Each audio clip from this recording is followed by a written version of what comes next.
Hey guys, welcome back to another episode on DIY Chris. This episode will be about another Commodore 64 that I picked up. I got this shipment and today from eBay and haven't even opened it yet. So let's do that. Probably should open these first and then check to see if they work before I try to start a video, because maybe it's a little boring to watch someone open a box just to discover that the Commodore inside is working instead of being broken. So, move that box away. I got some bubble wrap. Nicely done. So even if the electronics inside aren't working, there's no sense in destroying the case, right? So it's always nice to have a good packing job. Well, this one's got, looks like some Sharpie markings, someone's name. There. Backside. Serial number P01615290. And that would equate to 1,615,290. So that's pretty, like, high up there serial number. We have a scuff here. You can make that out. This actually looks pretty decent. Most of the times when I see these, this is starting to like be worn off. The keys, surprisingly, not that yellow. Maybe just a little bit of time in a chemical bath. And the Commodore overall is definitely yellowed. But the keyboard looks like in amazing condition. Some of these keys are super white, and the other ones are just like, what the hell happened? So, anyways, let's plug this guy in. And we'll see what we see, right? Let's plug in our video cable. And ready, set, on.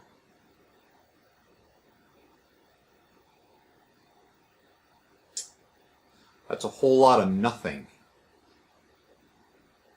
Like nothing. I have to make sure that my TV is even on the right input.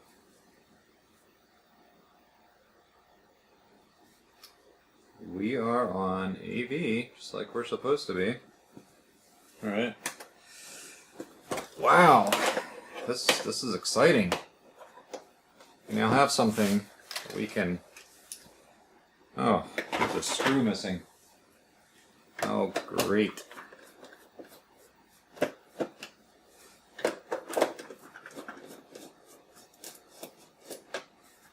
Alright.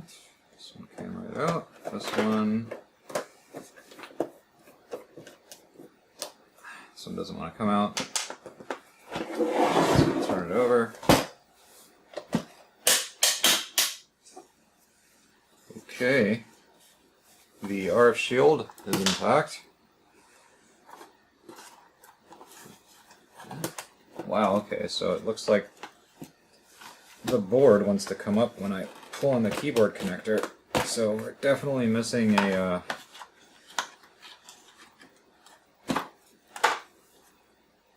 standoff or a broken standoff or something. And holy shit, alright, I see something.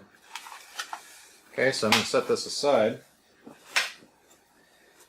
And slightly remove this.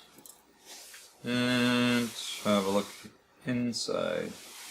Alright, so the only thing that I'm seeing that is socketed on this board is the SID chip, which does feel warm to the touch, still, even after unscrewing it.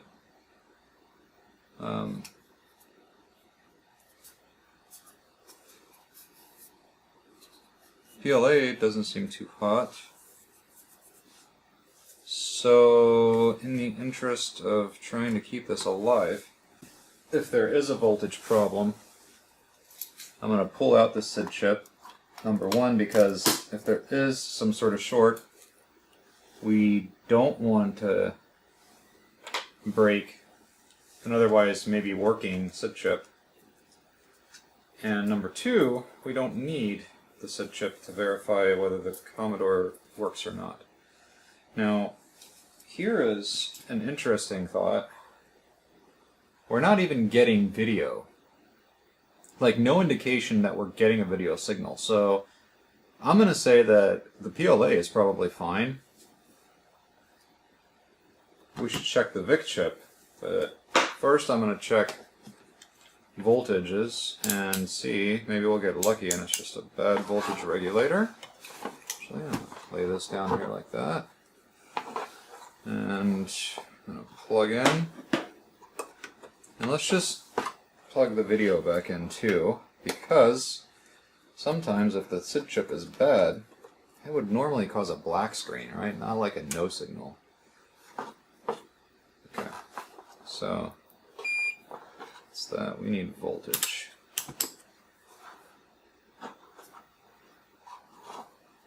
Alright, so we will check. Oops. Let's go here, ground. So we're getting 5 volt on the user port. It's interesting, just like we're supposed to. And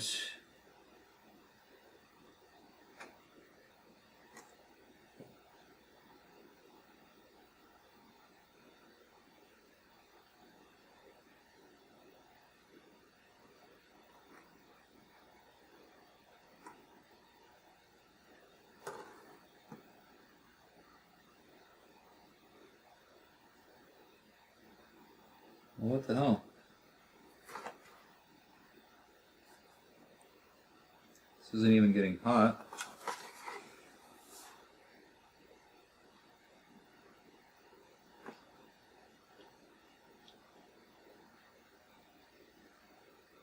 What the?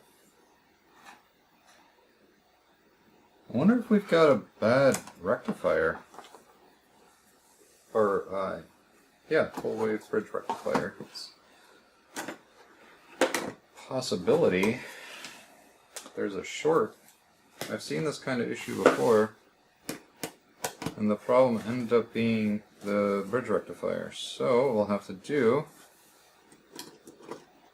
is remove this board. So let's get all the screws.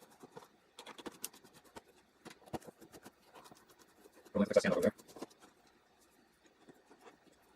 Remove the screws. And let's get this way out. Wait, this always misses. Why is that always over this screw? Alright. Yeah, see. Whoa. This is what I'm talking about. So since we still have it, we could probably just glue it back on. This one is also broken. And there's one over here that's broken. Are there any that aren't broken? Jesus. Here's this one. Alright. This comes to the side. Now, I'll be a monkey that. Look at that. Why didn't I check this? Never check. Look. See something cool? No continuity. This fuse is bad. So I'm going to venture the guess that... So I'm going to pop a new fuse in here.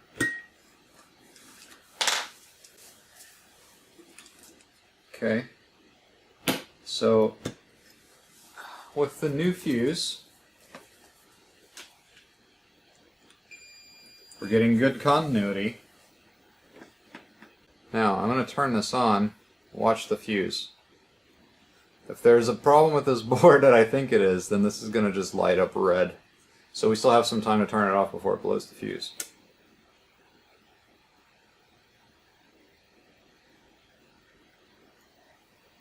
Nope, it seems happy. So let's have a look.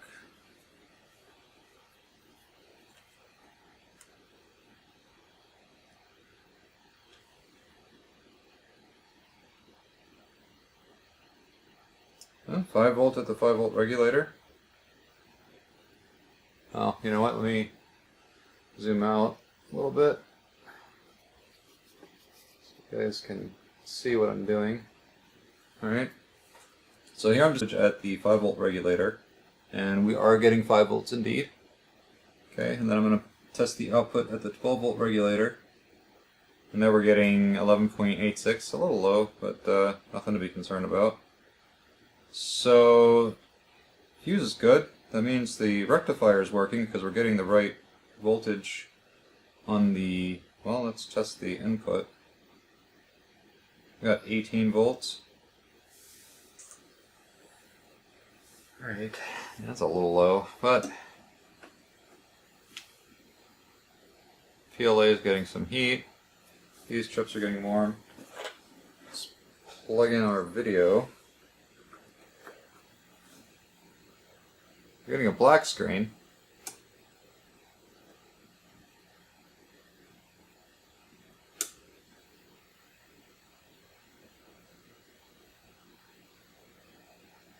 So now,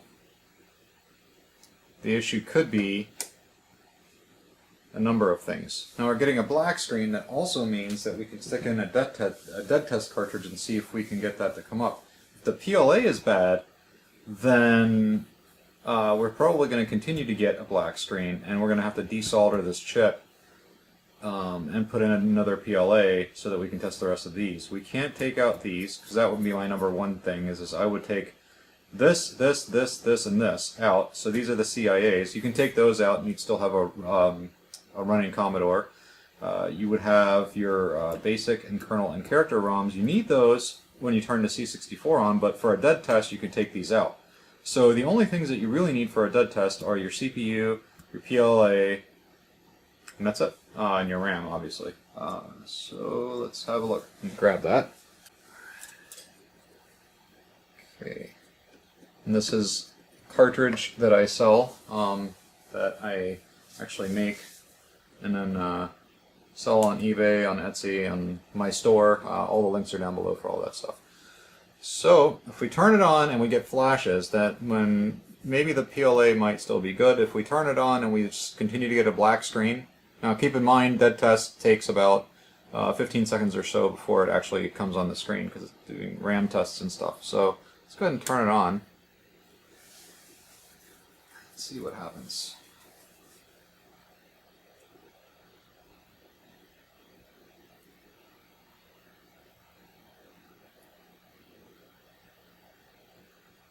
Okay, so the dead test is leaving us with a black screen, no flashing. That means that memory is most likely good. I say most likely because I don't know. It could still be bad. It could be still any one of these, right? But since all of these are soldered in, the number one culprit that I'm going to work on first is this guy here. Alright, so question is, do you guys want to watch me desolder this PLA chip? I'm going to put it up there, and I'll probably do it in time-lapse. But first, let's heat up the soldering iron. I'm going to grab some solder. So, I've got some 6040 rosin core solder and also my desoldering pump, which is my number one tool for removing chips. So, the first thing we do, obviously we wait for our soldering iron to get up to temperature, but since this heat shield is still here, we are going to remove that. Why do I keep calling it a heat shield? It's probably an RF shield, so let me just use the proper terminology here. Alright, so what we're going to do is I'm going to heat up each one of these tabs and push them out of the way as I do so that we can remove this shield. And I add new solder in because it actually helps to heat up and remove the old.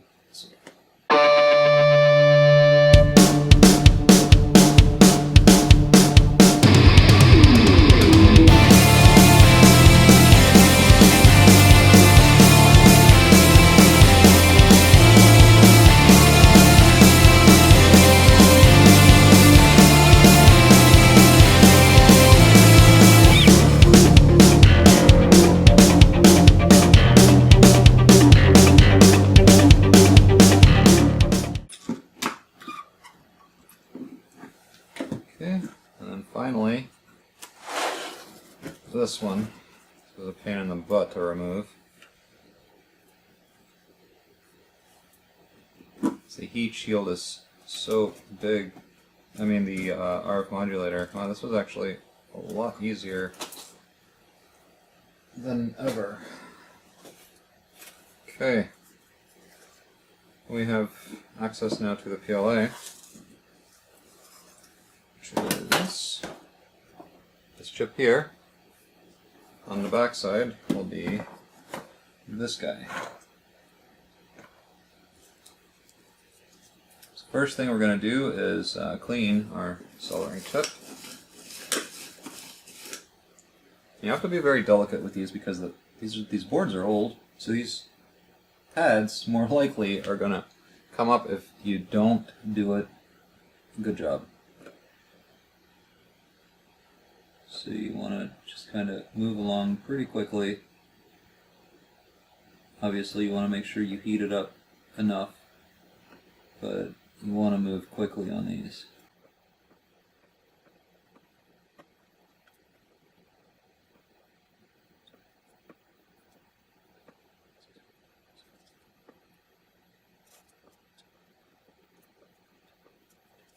Right, now we got solder. Heat up the pin, good amount. You put that on top and suck out the solder.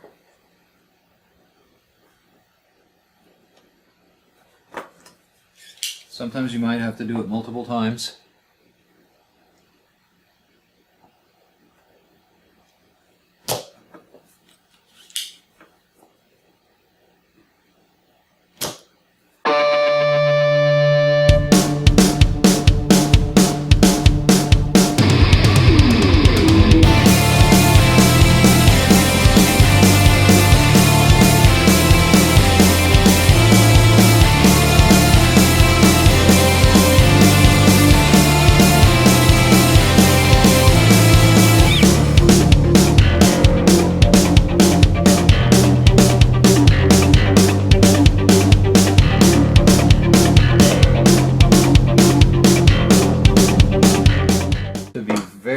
Very careful to never try and force any of this stuff out, because you can very easily lift a pad, and once you do that, you're done. I mean, you're not done, but you can definitely cause a lot of issues. Alright, so now what I like to do is I like to just kind of take my fingernail and run over these, make sure that each individual pin is actually free. Sometimes there's like a little bit of solder left. Oops, let me show. Sometimes there's a little bit of solder left on these, so just kind of wiggling them back and forth breaks them free and allows that chip to be removed without worrying about damaging anything.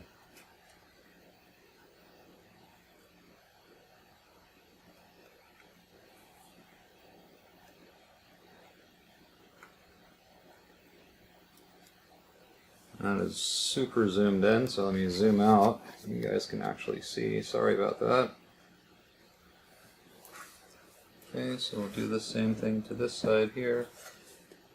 What we'll do is just kind of pry at these pins, just pushing them, and you'll feel and hear click, and that's the pin being freed from any solder that might still be holding it in place.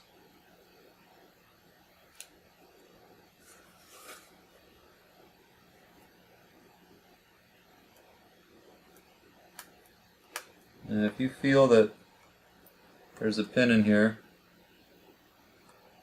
that is not wiggling freely, then you're better off trying to desolder that one pin again than to try to pry out this chip, because you'll damage something.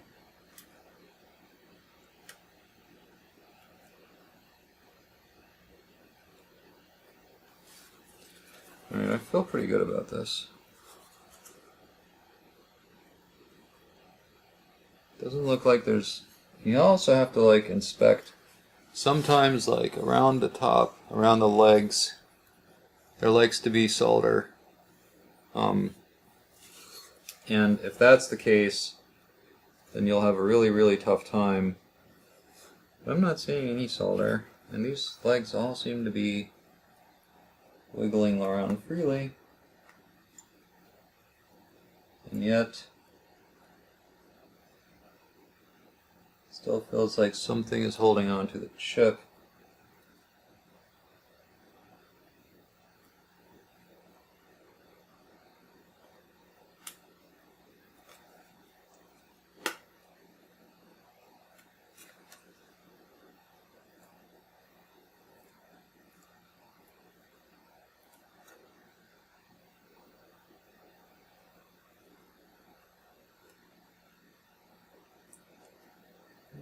Just keep wiggling them back and forth until you feel like you got every single one of them.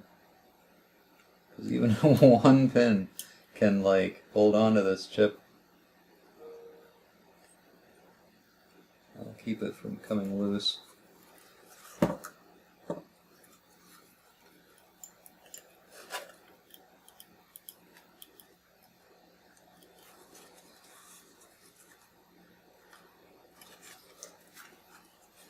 Come on now.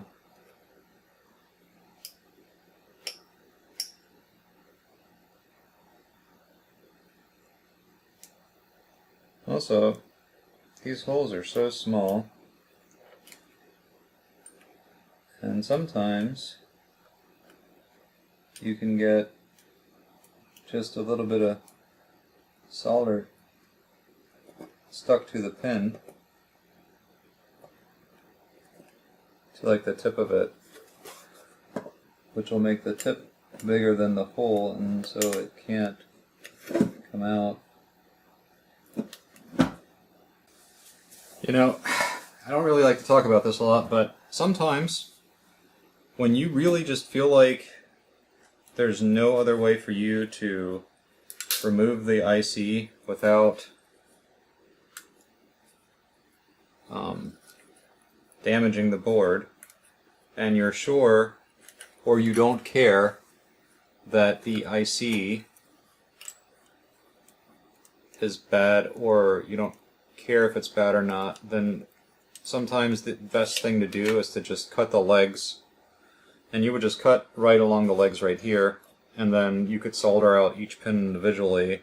Basically, you just pull on one side while you're heating up the other. And yeah. So, we don't know yet if this is good or bad. I'm going to clean it up a little bit, and then I'm going to try it in my other system.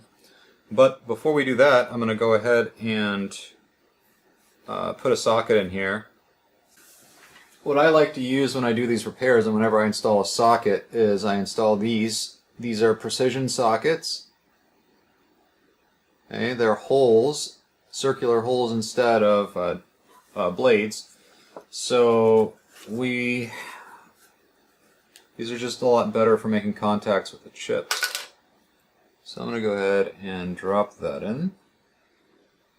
Hopefully it won't give me too much trouble. Yep, look at that. That went right in. No issues. Just make sure that all the traces look good. Doesn't look like we lost any of them. It does look like we ripped something off right here. And that was the one that I was spending a lot of time on. But there's no trace at the top part of that. The trace is on the bottom, so we'll be fine. And all the other ones are still there. Okay. Yep, and that's just an unfortunate side effect that happens. So the socket actually stays in by itself pretty well. I'm going to solder in the first 2 pins. So I'm going to do one on this corner here.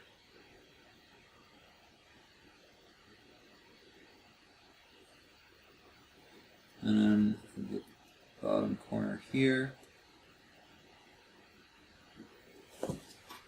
So now I'm going to just inspect the other side, make sure that it's all the way down. There, looking good. Alright. So I'm going to go ahead and zoom in.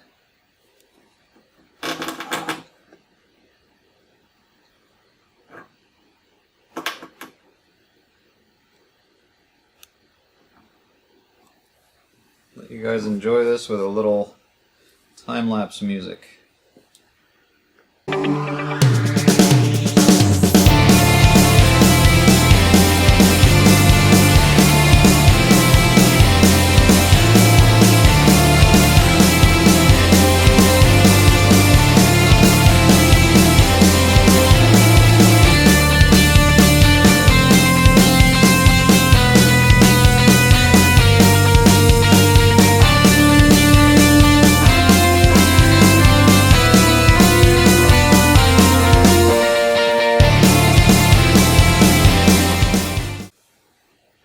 So now I have this brush here that I'm just going to use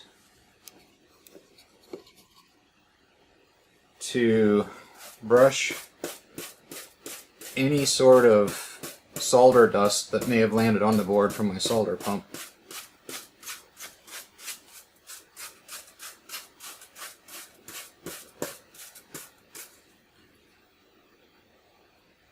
And like just a general visual inspection. Make sure there's nothing. Looks good to me. Alright. Also, the table. Man, should really be working on a mat. Alright. And we have my version of the PLA here, called PLA Another. And we're gonna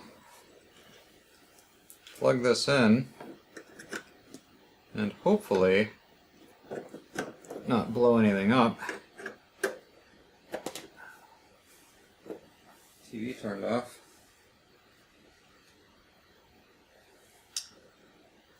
And in 1, 2, 3.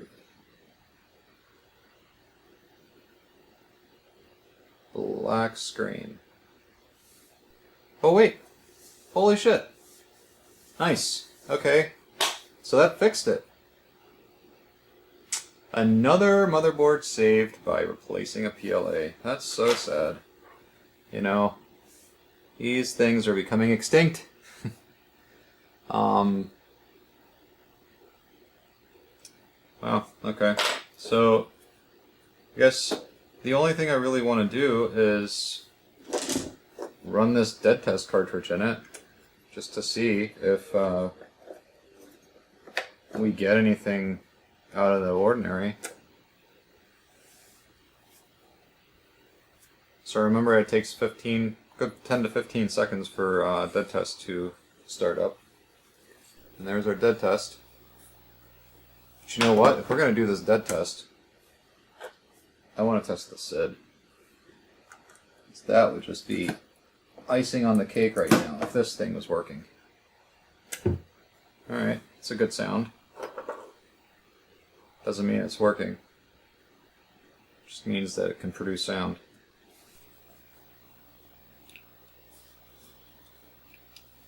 Alright, doing 0 page. Good. Stack page. The fact that we didn't get any flashes is a pretty good start. Now we're going to do screen RAM. And when we're done with this, I'll show you guys the SID tester that I found and added to the cartridge. It's actually pretty cool. It tests all the voices on your SID chip.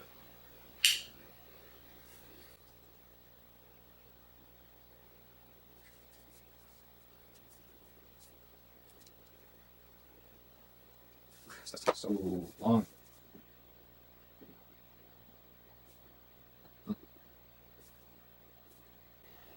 It's getting warm. These are actually pretty cool. I'm not hearing any sound. That's too bad. Let's try the sound checker here. So we're also going to need the keyboard for this.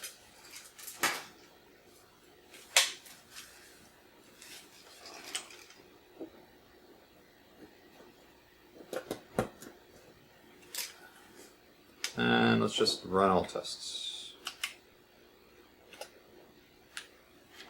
No voice 1.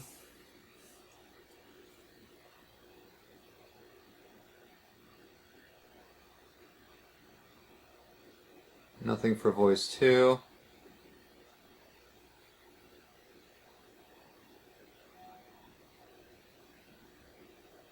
Nothing for voice 3.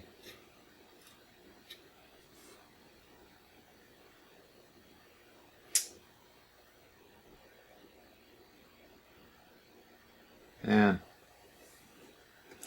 that sucks. Bad PLA, bad SID. I have a shipment of a shit ton of Commodores coming in that I'll be unboxing, which actually that will probably be the next video.